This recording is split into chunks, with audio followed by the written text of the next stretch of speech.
Welcome to Cyber Materials Ask Me Anything Cyber, a fun, interactive weekly event for everything cybersecurity. Join us every week at noon Eastern Time for a high-energy, quick-hit recap of the week's biggest cyber stories, from data breaches and threat intel to major legal updates. Whether it's a high-profile hack, a new APT on the rise, or a must-attend summit, we've got it covered. But that's not all. We'll also break down the latest job market trends, share our thoughts on cyber stocks, and give you actionable insights to stay ahead. And of course, we wrap things up with what makes this show special: live Q&A with you. Have a question about a breach? Want to know how a threat works? Curious about getting started in cyber? Let us know and we'll answer it live. Without further ado, let's get this event started. Hi, everyone, and welcome back to another episode of Ask Me Anything Cyber Live. Today's session is going to be Love, Lies, and AI. Valentine's week is here, and we're all going to talk about love, lies, AI, and romance scams. And today's topic kind of sits in the intersection of technology, psychology, and even manipulation. And we are going to talk and discuss about how AI is being used for deep fake fraud and emotional exploitation that can take a toll on a lot of people. I am Prapti, social media manager at Cyber Material, and I will be co hosting with none other than Sophie. Hi, Sophie, how are you doing today? Hi everyone, how are you? Happy Valentine's week and day. Yeah, and so are you excited to talk about the behind the scenes and talk about, from your perspective, how Yeah, the romance scam and the romance scam industry works? yeah, and actually, I'm happy because today is gonna be like a practical conversation. So we're not gonna like only to be talking about like threats. We're gonna be like breaking down how they actually work, how they are creating these AI images like behind the scenes, what type of software they're using, and most importantly, how to protect yourself and your loved ones from this type of scams, and what tools you can actually teach your loved ones on how to use on how to protect themselves and how to detect these type of scams. Yeah, and for the audience who have joined us, we truly hope that you share this with your loved ones and you make them aware of what to look for. So go ahead and share this with as many people as you can to make them aware. And for those of you watching us right now live on Substack, LinkedIn, have you ever received something suspicious maybe a direct message, a DM, something that felt real, or if you would, be able to recognize a deep fake if you saw one. If you know any of that, go ahead. We have the poll open. Answer us live right now, and we would like to know what your thoughts are about it.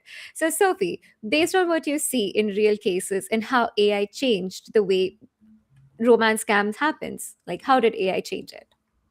Yeah, I mean, what I usually see in these cases is like um, AI has changed the way like romance scams happen, because like scammers, they do have like to tools right now. So when they have like their like very easy access to different tools that are available even for free, Yeah, these type of scams, they turn into like very like easy, like low hanging fruit, and when I see like in real cases, romance scams, they have become more convincing and scalable because of these free tools yeah, available, or even like very low cost tools, I can say. So now most of the scammers, they are using AI generated images, or they are using deepfake videos to create fake profiles that they look and they sound real, and they can even like mimic someone's voice for a voice call, or like a WhatsApp like voice audio. yeah, And so these help the scammer build trust very quickly, and it means that the victim will be able to be easily manipulated, and they will be like very like a way to convince them like faster than ever before. yeah. So it's not just emails or text messages. These has become like immersive experiences right now. Yeah. And, you just spoke about deep fake, and even like, I think there's a word for this. I think vishing, but vishing would Mhm. refer to like phishing voicemails, but this is like using voice to like lure somebody into a trap and make them fall for this type of scam. But are you seeing deepfake video calls being used, like because they are so easy to create? Yeah, I mean, there has been like documented like actions on deepfake video calls that are actually being Hmm. used on scams right now. We're gonna be talking about later on how it happened to someone. So it's not just theoretical right now. It's not far-fetched, I can say.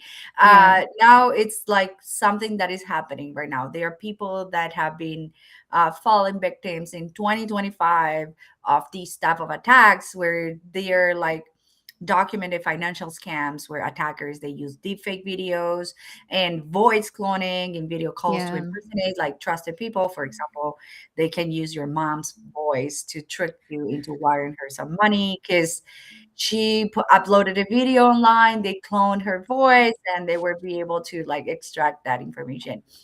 And there have been like also research of like real-time fake swapping technology. This has been used for by the tech support scam by the North Yeah.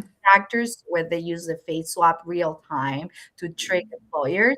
There's also has been used scams. So we've seen that it's not just like personal phone calls that they are using right now, where a scammer is calling themselves on the phone. They're just using like fake deep voice audio. Yeah, and to just know more, I think we have even like created an example video of what it looks like and how Mhm. easy it is to create these type of videos. So let's just quickly look at it. Hi, I'm Lieutenant Mike Sanders from the U.S. Navy. I'm not a real person, but your grandma might think I am. Scammers use fake profiles, fake photos, and even AI-generated videos to build trust. They don't ask for money at first. They start by listening, showing attention, and creating emotional bonds.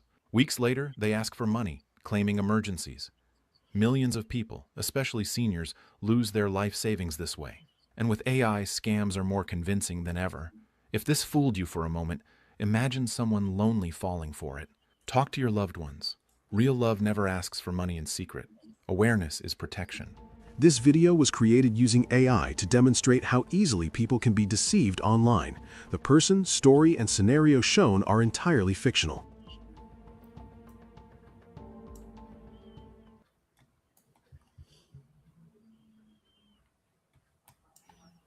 So Yeah. as you just saw here, like it's surprisingly easy to create a convincing AI persona.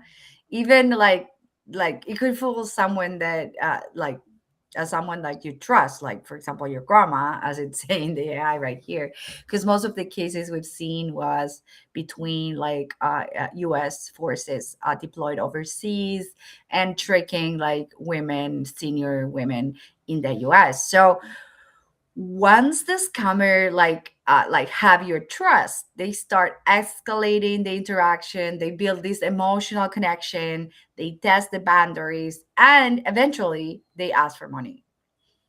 Yeah, and I think like that last phase, before that last phase, there is a lot of emotional games going on, a lot of trust building going on, and then they ask for the money, and then sooner or later, everything goes so far that A, you're emotionally invested, and B, you're also financially invested. Yeah, yeah, yeah.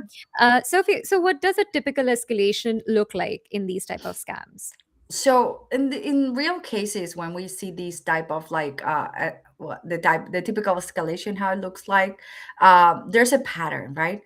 When there's an AI or a deep fake involved. So for example, the scammer, they will create a fake profile. It could be AI generated photo, or it could be scrapped from the internet from somebody that actually exists, and they reach out usually via like dating apps or social media, or sometimes via email, and their early communication, I can say, is often like slow, emotional. So they're trying to create this bond, like this trust between intimacy and and confidential. Like you feel like confidential to this person. So they share like personal stories. Sometimes it could be like AI generated to give proof of identity. For example, hi, I'm deployed overseas, I'm very tired, or it's been really rough on us, or they try to create this like fake story so they can actually connect with the victim. Yeah. And these deepfake videos, calls, or AI generation generated voice messages, they may be feel the victim that this is real, right? So they go with the goal is number one will be like psychological, it could be like the emotional attachment, and the victim starts seeing them as a real and trustworthy, and that's when it comes like the next step, which is the emergency, right? Yeah. So all scams, they're connected to a final goal, which is like the emergency, like the fast reaction thing Mm-hmm. that um has been going around forever, right? As Yeah. humans We have spoke relations. about it. Yes. So this the urgency is like paired with AI. It goes like well elaborated scam, and and that's one of the red flags that we always talk about, like when there's urgency, right? So Yeah. that's when these, like this is like escalation thing. And sometimes most of the scams, they play the card on something specific happened, like medical emergency, or you're Mm-hmm. stuck abroad, or there's like specific issue regarding, I don't know, like wire transferring situation, like, oh, I'm Yeah. stuck in Something this specific country, I can get my money, like they always play with this sort of idea. weird Yeah. real life scenarios, but not that real. So and we have also like created a few samples on how to show you how this works. Exactly. Yeah, so let's watch it.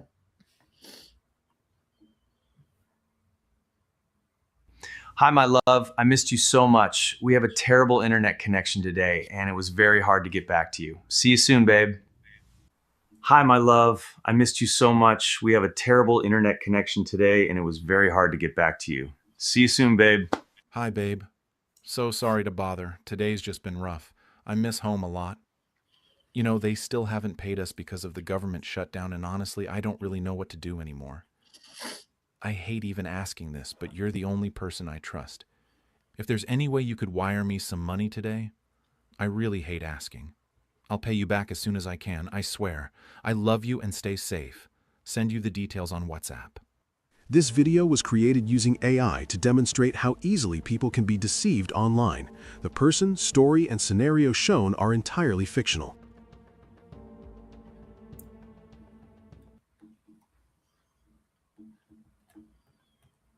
So what we can see here is like how like we can notice how like gradual it is. So this scam isn't like a one single message, right? Asking for the money right away. It's like carefully paced sequence, like small favor, emotional hookup, financial request. That's why I always say like awareness is like the number one thing, and verification is the number one step towards like not falling victim of a Roman scam. Yeah, and that was like a step by step escalation that we just saw. Everything is going well, they're staying connected, and then, it escalated into something.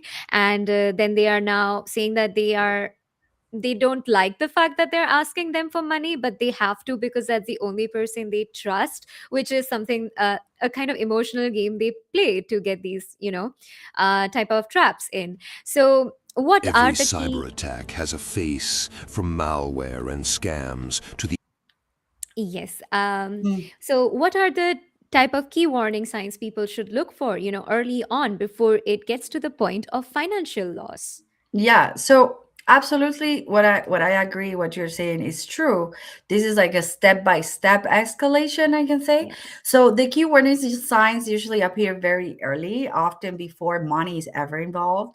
So first, for example, there's urgent or overly intense emotional pressure. So if Yeah. someone is pushing you to act quickly or keep things like in secret, that's a red flag. And second, for example, if they request like a small favor or like personal information, this is how scammer test trust. So before asking money, they say, "Hey, can you do this for me very quick? I don't know. Hmm. Can you verify this information for me?" So they are testing the victim how far they can go. So it's sort of like they are luring the Yeah. victim into their, and then when you have to like before it gets to the point, you need to like check for inconsistencies in their story or online presence. Hmm. So profiles with few connections, recycled photos, or mismatched details, they are often there. Like scammers, I can say most of them they operate, I can say individually. Yeah. So it's not like a network of Yeah, well especially these type oiled. of scammers. Exactly. So there's always some red like flags, I can say, or some errors or mistakes they make. But it's up to the victim to actually like be aware of how to detect this. And this is what we're here for today, to actually help you understand that this exists and how they get to you. So the Yeah. moment like somebody notice one of these signs, what I always recommend is like verify, step back, and skepticism is your best defense here. Yeah, especially when meeting somebody new and meeting somebody online who you do not really know through a person or know yourself. The first thing that you should be is be a little skeptic about it. I'm not saying that no, do not go find love out there this Valentine's Day, but be aware of what's going on out there. And so, to go back to talking to you people, and we have a poll going on right now. Have you ever received a suspicious DM that felt real, or would you recognize a deep fake if you saw one? So, if you ever have, felt like it has been creeping up on you, go ahead and tell us your stories. We are here to listen to you.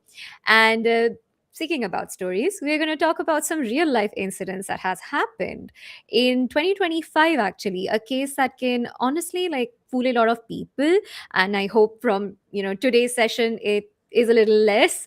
There was this woman in US who believed she was in a romantic relationship with like a well-known TV actor, Steve Burton.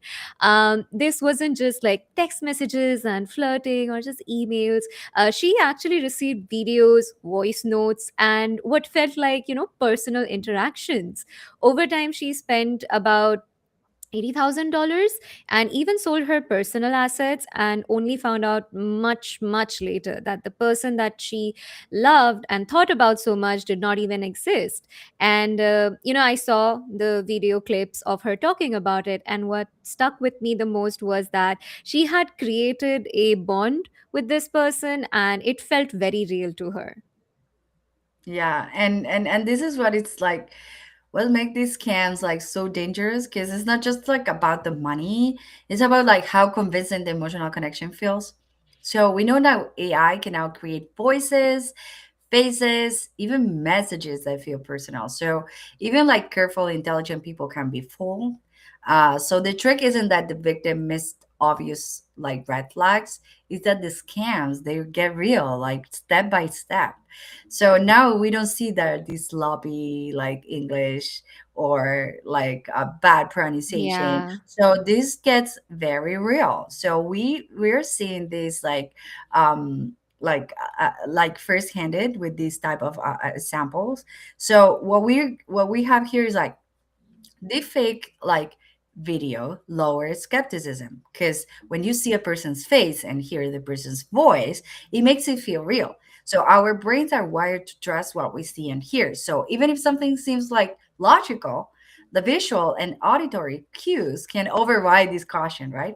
So emotional trust in this case overrides logic. So if you're like receiving like videos or even like using voice messages over WhatsApp or any social media, and you feel like that there's a real person behind that, and they're building a relationship with you. They are mirroring your emotions. They are sharing Yeah. details that they find online about you, and they create this intimacy that it's very human and. Yeah. The connection makes it like incredible hard to think that rationally, like when the scam starts escalating. And when you are in that position, it's so hard to move away from that and say, what is happening? And they target specific people, which are like senior citizens that may Mm-hmm. be alone, they may be lonely, divorced, widowed, or they may be like in a home care Yeah. facility. So these are like easy target victims that is not their fault. Is that these things are getting more and more convincing with the tools that we have right now. Yeah. And, I have even, to make things more convincing, I've even seen cases where the romance scammer would initially invest, like send a gift or help the victim in some way and build that trust factor and then slowly exploit. And the issue is that when people hear romance scams, there is still this assumption that victims ignored obvious red flags. But Hmm. in this case, the one that we just heard about, the Steve Burton and the woman who got scammed, the scammer didn't just claim to be someone, they showed up as somebody, like you mentioned, visually and Hmm. even audibly. Yeah, So, and we do have a question here from the audience that I would like to bring up because yeah, I feel like it's very like noteworthy, I can say, because in this case this person is asking like the dating apps are doing yeah. enough. Are they doing enough to integrate AI detection tools, or is the burden entirely on the user right now? So I would love to break down this a little bit because I Yeah. love this perspective, Tani. So thank you so much.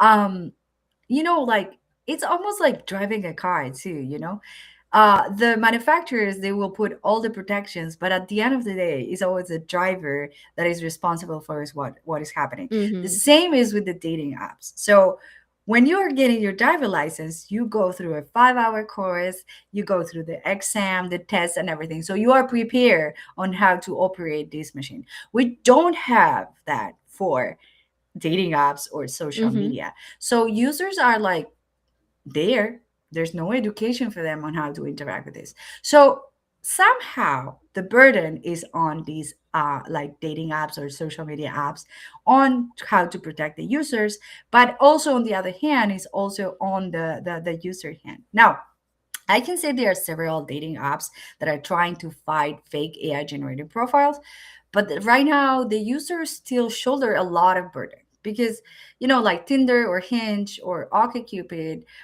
which are all owned by the same group, they Yeah. have these internal tools that they are like machine learning systems that they flag suspicious behavior and they try to remove the bots and scam.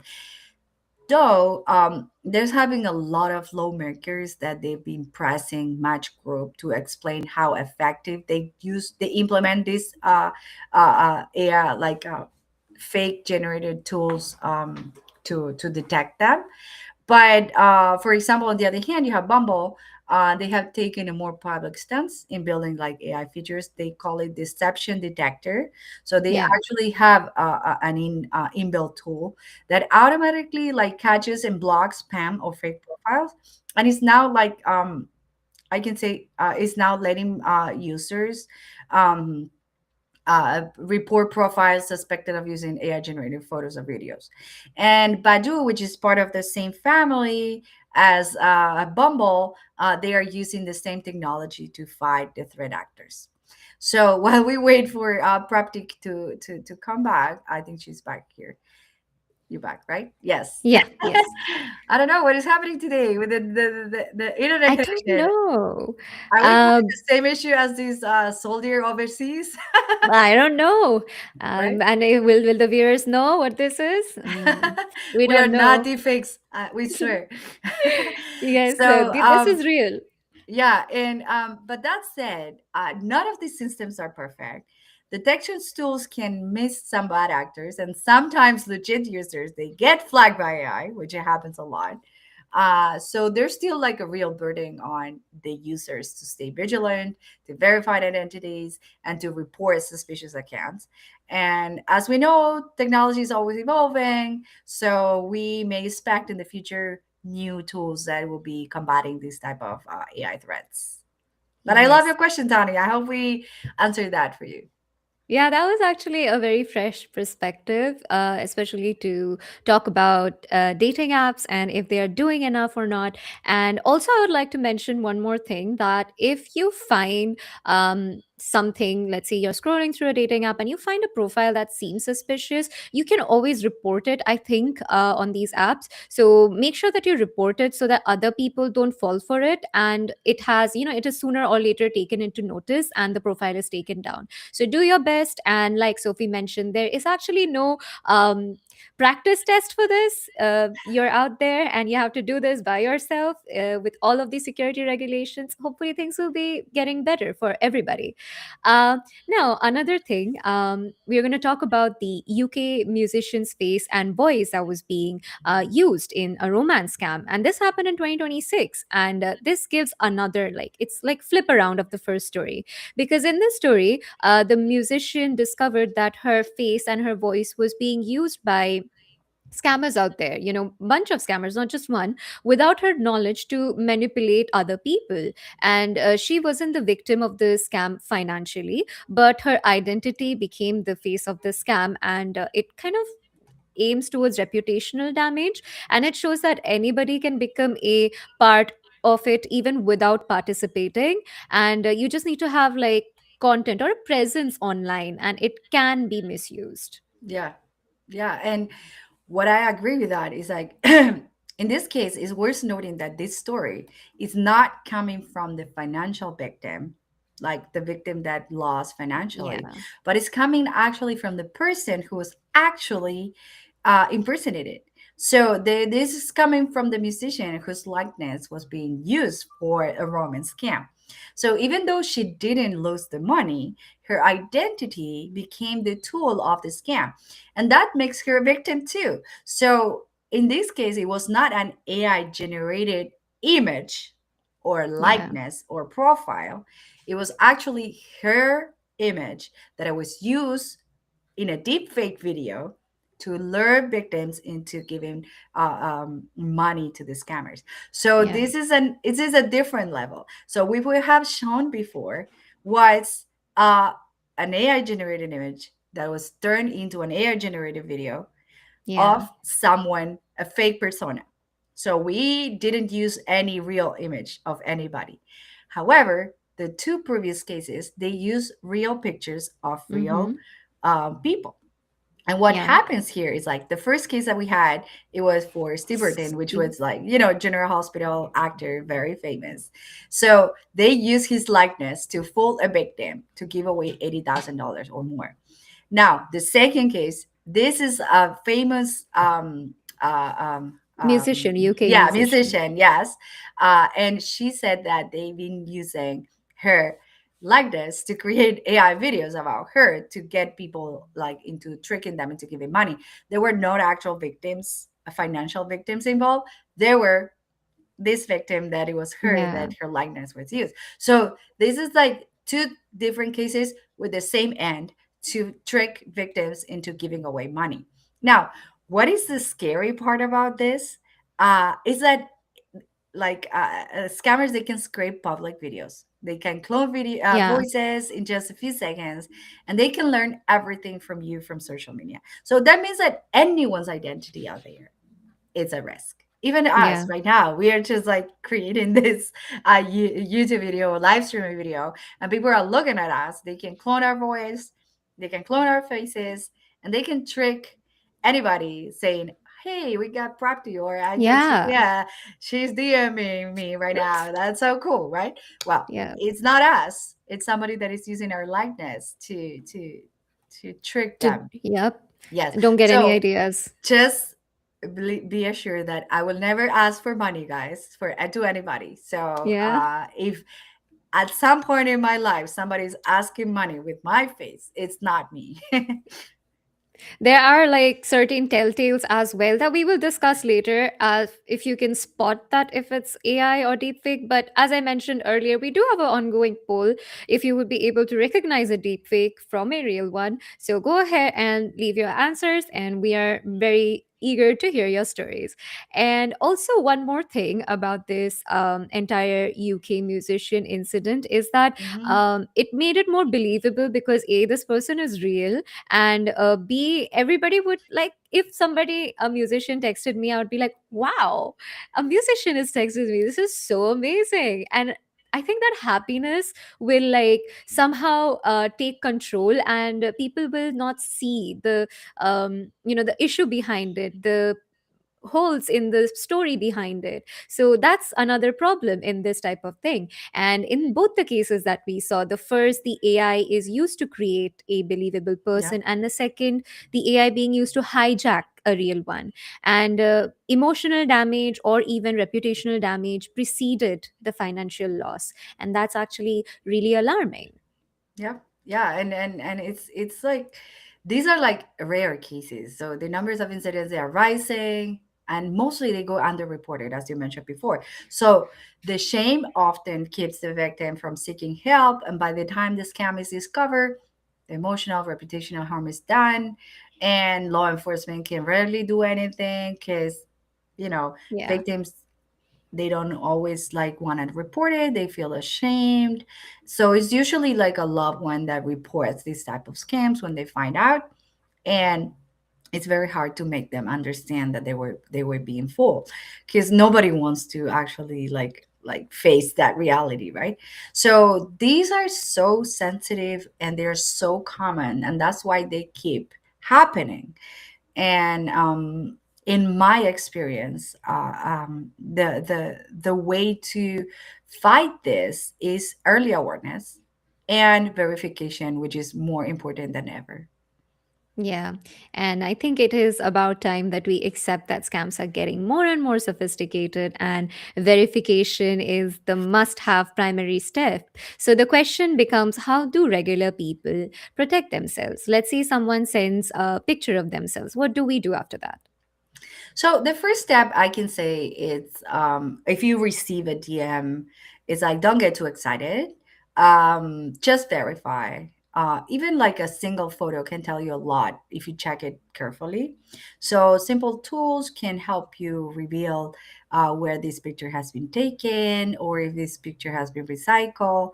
And as a user of the web, verification should become a habit, so you can catch potential scams before they escalate.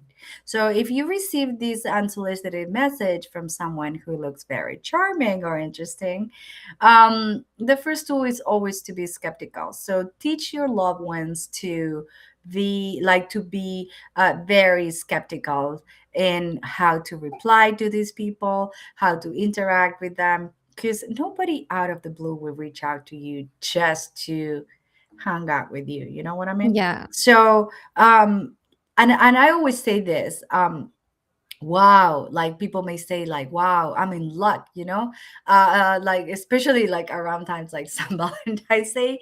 Yeah. We see like emotions are very heightened right now, so the scammers, they rely on that specific I can say time of the year to like pick interest and excitement and curiosity. So and I always say this, like long distance relationships, they are a common playground for these type of scams. Sometimes meeting the person once can reveal red flags and even save you thousands of dollars if you actually set up for a date to meet this Yeah. person. But even then, of course, meeting someone in person, you need to be very careful as well. Always meet them in public spaces, tell someone you trust where you're going, and Yeah. consider sharing your location. We've seen like cases of like predators meeting teens like in prison. So there's a slippery slope also to meet someone that Meeting. can, Yeah. yeah. So on one hand, meeting someone in prison can help you fight the deep fake situation. It can lead to other Yeah. crimes. Yes. So So, it's very important that, but even that before they ask for money, always remember they will be testing your trust. They will be building this connection, watching how you respond. And there's this type of like uh, scam call centers where like there's thousands hmm. of people operating at one place doing these type of scams. So Yeah. they are having education on how to scam people, but not regular people are not having education on how to fight this. So Yeah.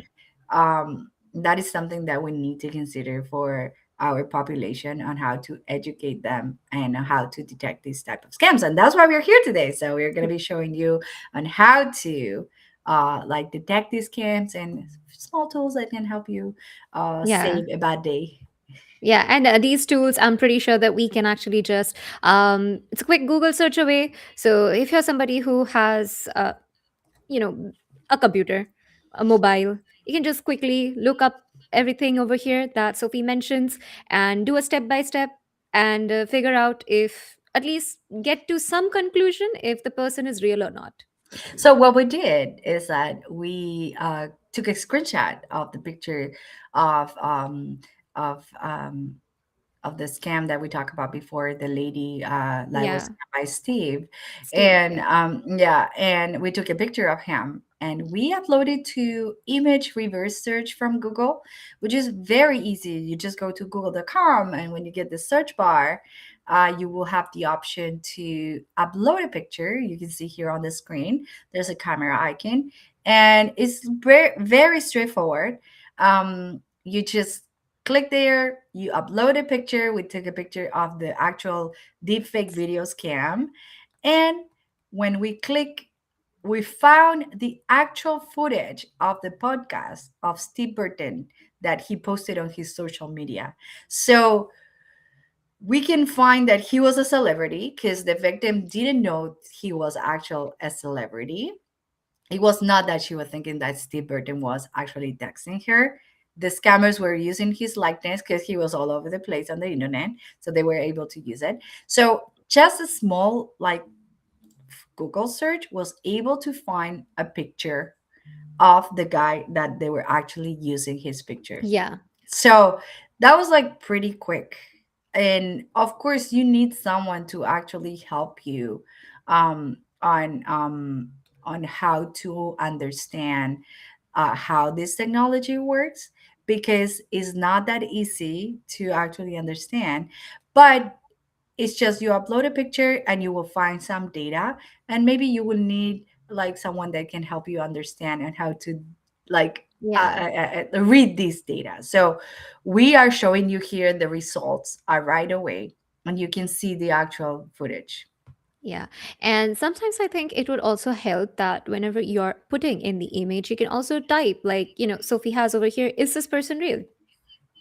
That sometimes if you don't get any search result, you can try a few different other ways and you can still get to a conclusion if the person that you're thinking of having a romantic connection with is real Mhm. or not.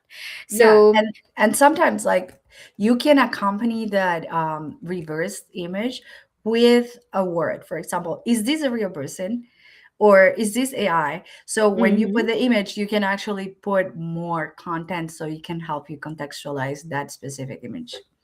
Exactly. And I think there was another way that we were talking about where we can actually figure out if a person is real or not. Like if we can just go and ask in AI that is there any signs? So do we have that? I'm sorry. Do Can we you have repeat that it? slide on screen Oh, where we yes. asked? Let's see. Yes, Yes. Yeah. So we also did a reverse image search of the AI generated video we created that we had before, earlier. Yeah.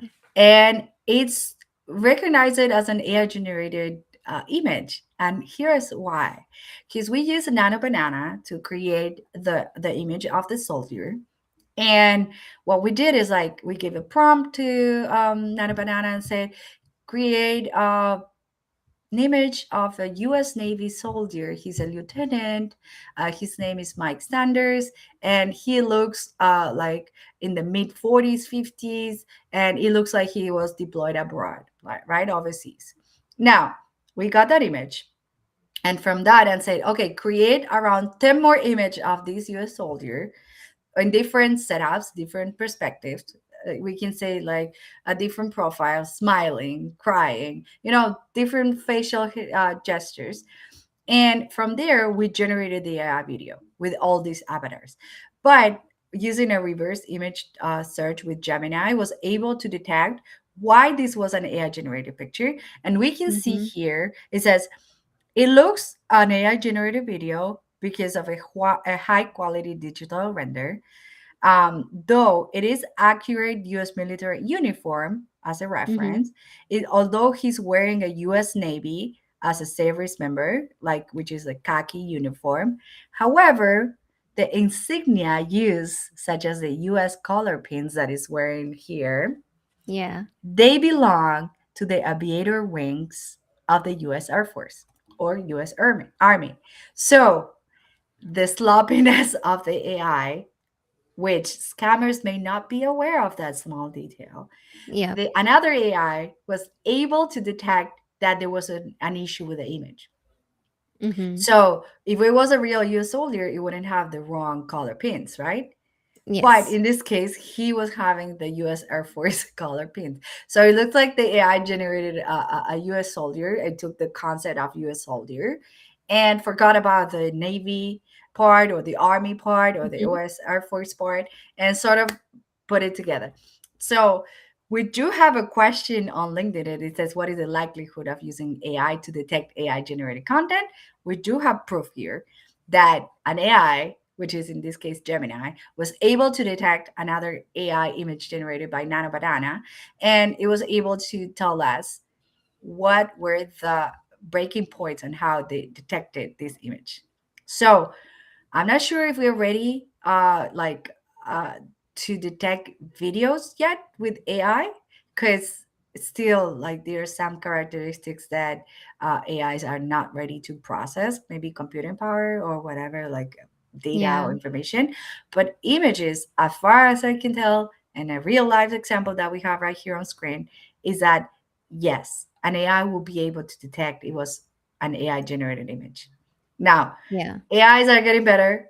And if I would have been like, if this scammer would have been doing this specific type of scam, probably they would have uploaded this to Google to find any like inconsistencies.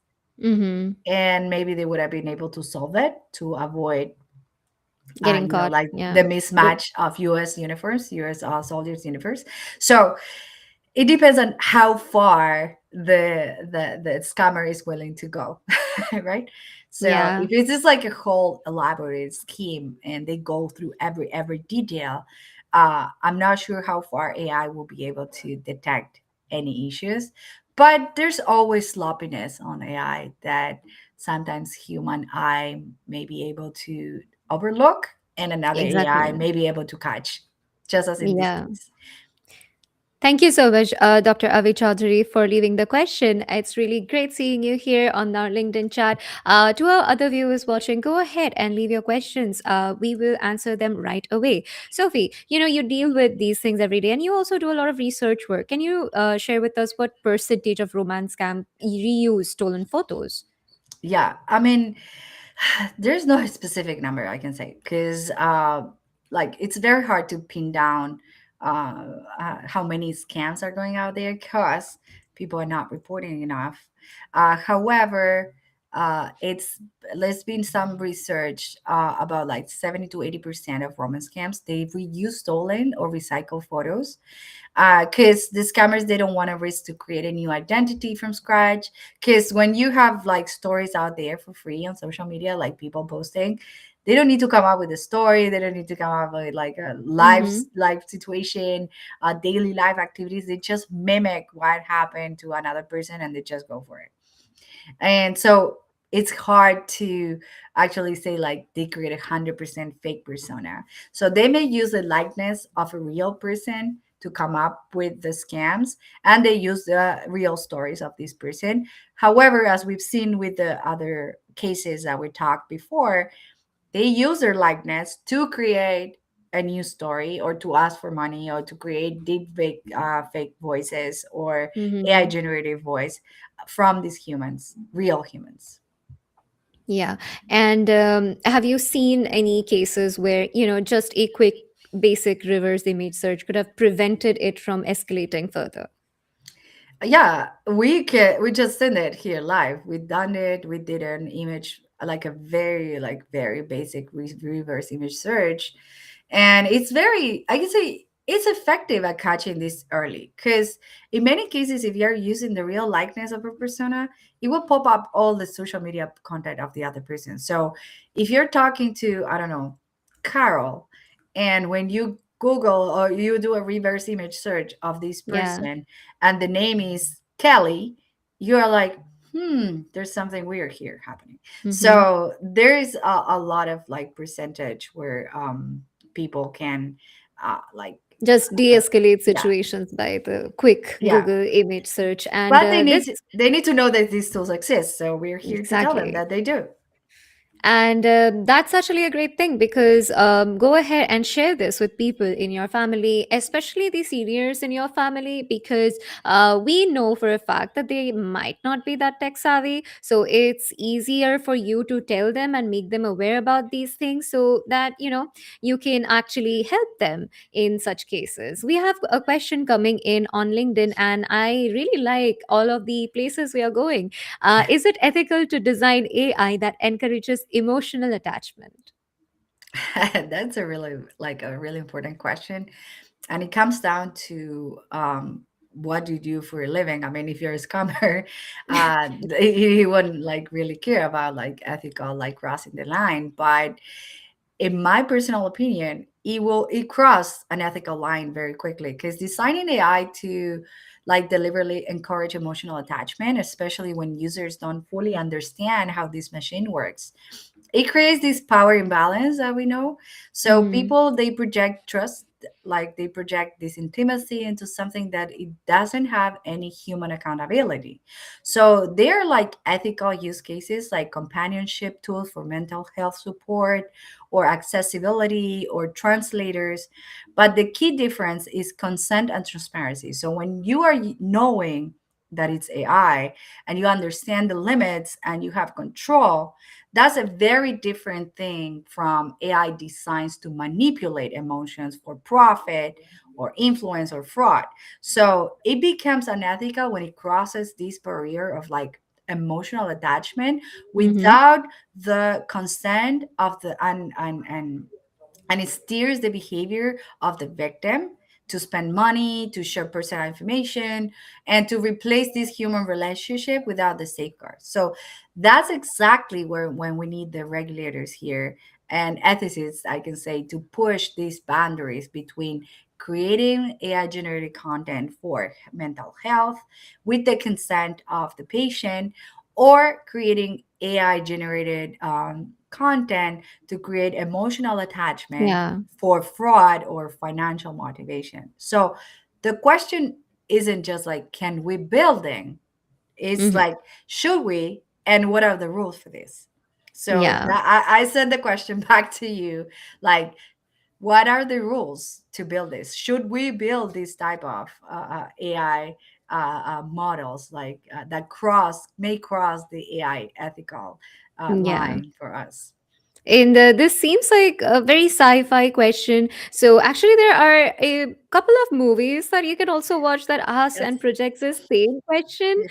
that what are the boundaries, what is crossing, what consent really is in these cases. And hopefully, if we ever get there in the future, we are able to deal with this Yeah. better. We have strict rules and regulations, and everybody agrees with what is happening. So hopefully, wherever we go, we are going to be safe and secure online. And technology is getting better, and I think that urgency is an attacker's like greatest weapon. But also, are there any visible signs? I talked about this before, that we will talk about any visible signs that a person can look at and say, yeah, this video is AI.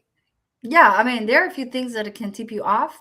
Even if the AI gets more sophisticated, you'll still see some lip sync issues. Mm-hmm. Although they're like, if those are the ones generated by an AI, specifically like a machine, then you have those that they use the other likeness of a person and they do a face swap. So everything really matches the gestures and everything. So there's two different things, like depending on who your scammer is, Mm-hmm. and if the tool they are using, sometimes you can see some delay on the lip syncing, or just the lips moving and the rest of the face is not moving.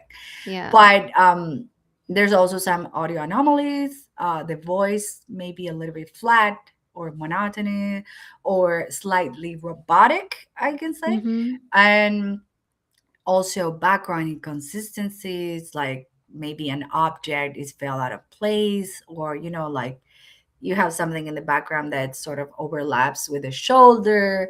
Yeah, like there are a few things that you can still detect.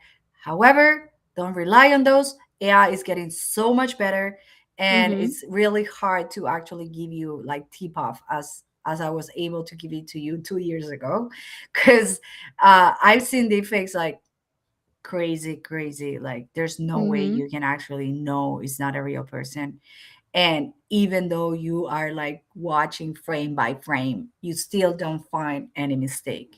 Um, but there's still a few stuff, but don't rely on them.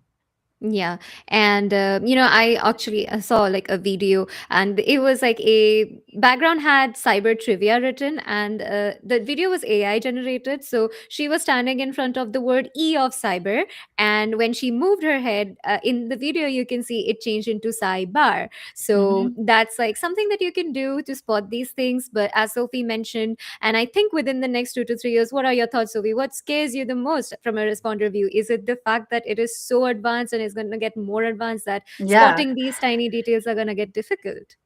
Yeah, I feel like, I mean, the scams are going to get even more. AI is getting better, creating realistic faces, voices, and even interactive conversations. Like you can have like a full conversation with an AI, like Mm-hmm. even reasoning like a real person. So these kinds are going to they're going to feel harder to detect. So right now, the red flag is not going to be on the technology. Like if you see a lip syncing or audio like mismatch or whatever, Mm-hmm. but it's going to be on the urgency. So it's going to be like the technique they use into learning you. So it's going to be the urgency that you find.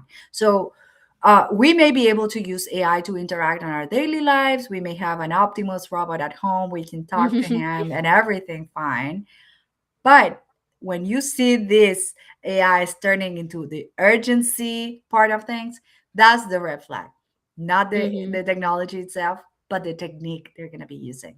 So those are the things that we need to teach people: urgency, fast, do it now, trust at the level that it becomes so integral, a part of you, that Mm-hmm. you will need to step back and say, you know what, this is a scam because there's urgency to it. So Yep. it's like the old scam way of things working, because uh, scams have always worked with the urgency factor. So that's the only thing that we may be able to detect right now. Yeah, and so the lesson here is if someone is pressuring you, isolating you, or pushes you into like a financial secrecy, please pause, verify, and take a step back. Use this video, share this video, and tell your seniors, especially, to beware of these things. And before we move into the cyber briefing recap, we are moving into something new today, actually, that Sophie will be talking about with us. But before that, let's watch a quick video. The actors behind them. Every cyber attack has a face, from malware and scams to the actors behind them. Know your enemy. Stay one step ahead. So, in this segment, we're going to talk about and break down the active threats that are currently circulating in cybersecurity. So, Sophie, what or which threat actor is making a lot of noise out there? So I know we've been talking about Roman scams, but we know they're like lonely cyber criminals, not associated with an enterprise or a known threat actor per se. They're just like sometimes lone wolves. So it was very hard for us to find a known your enemy related to Roman scams per se, with a specific name, with a Mm-hmm. specific modus operandi. But I wanted to talk about know your enemy because I have all of you here watching, and most of you are cybersecurity professionals.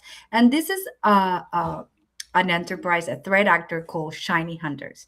So we Yeah. created a fact sheet, and this is a cyber criminal group that's been active since 2020. Was the first time it was detected. They are known for data theft and extortion. They target SaaS platforms, consumer services, and cloud environments. And one of the most recent attacks that it happened last month, it was the Panera Bread breach. There were around like 40 million customers' records that were exposed, and they included names, email, phone numbers, addresses, account details. And what they use for the SSO abuse, they combine it with voice phishing, which is called Mm-hmm. phishing. So it's one of the techniques that also Roman scams use, Use, which yeah. is the phishing techniques. So in this case, they use it to extract data. And what was the impact here? Because there was a potential identity theft, fraud, reputational damage for the company and the users, and of course, fines, regulatory risk.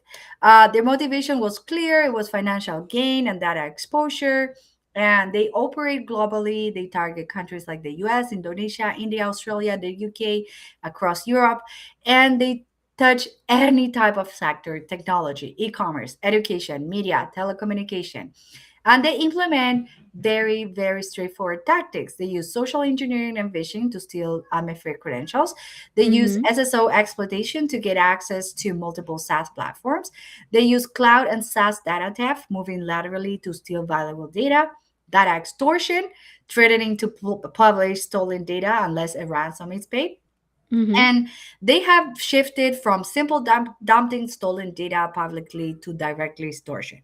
So they are like upgrading their game right now, and they are exploiting third-party SaaS relationships. They combine technology compromise with psychological pressure, with vishing, and so on and so forth. So this is like a very sophisticated and dangerous threat actor. Now, Shiny Hunters isn't just stealing data right now. They are targeting identities, systems to create leverage, and their attacks Mm-hmm. can impact not only the individual, but also large organizations.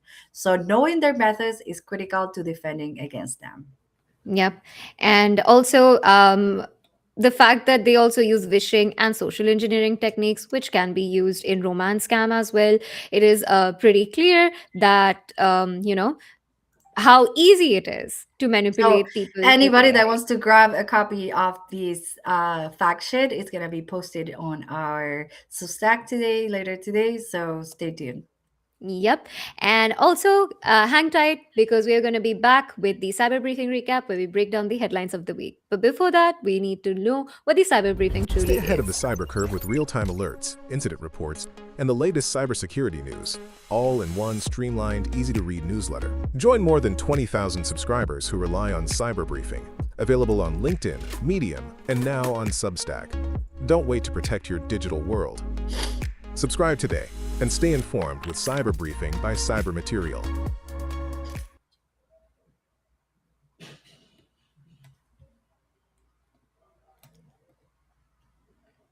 So that was the cyber briefing. You have to subscribe to us on Substack and on LinkedIn because we will inform you about a 360 of everything that is going on, all the updates that you need to know.